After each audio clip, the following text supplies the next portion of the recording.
is where the Tennessee Titans sit with the number 1 pick. Clearly need a quarterback. Damian, it just seems like Cam Ward has started to become the consensus number 1 pick. Is that how you view it?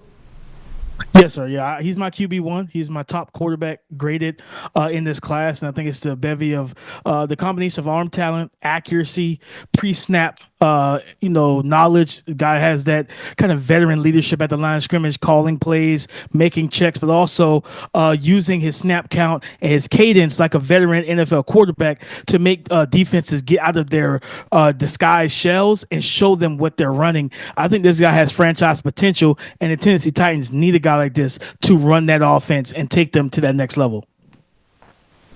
Enticing for Tennessee to pass up. Seems like that's the way it's going. So then naturally we got to transition into Shedeur Sanders. Like, where does he end up? We've seen, anywhere from the Giants to the Browns to maybe even deeper into the first round. Why do you think, as you gave the reasons that Cam Ward has separated himself, why do you think Shedeur is kind of in this interesting place where we don't really have it pegged where he might go?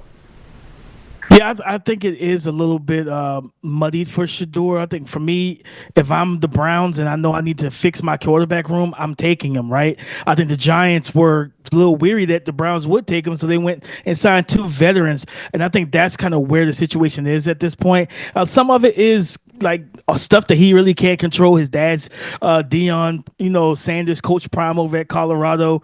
He comes with a not bravado, but like a confidence in himself.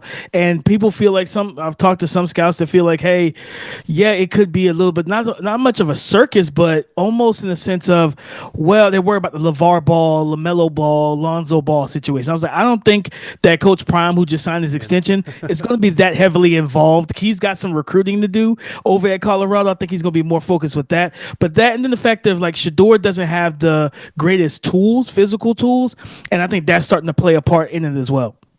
Does Shedeur, though, have, the arm talent, the poise? He got sacked a whole lot, put a lot of it on his O-line, maybe put a little bit of it on him.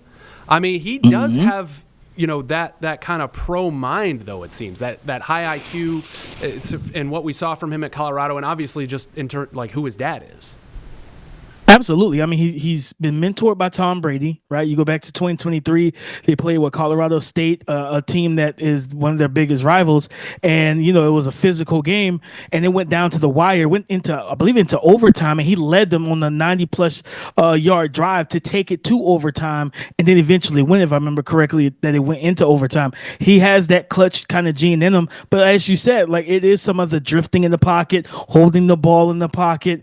Like, he built up some bad habits that if you go back to Jackson State before he got to Colorado, he didn't have those same negative habits in the pocket. He was viewed a little bit cleaner there and getting behind that offensive line that wasn't robust. I think that did play a negative part in his development. And I think for me, he's a point guard type of quarterback. And I think any NFL team that wants a guy that can get the ball to their players, be accurate, be concise, and deliver the ball with good timing, that's what Shedeur Sanders is going to be able to do for you.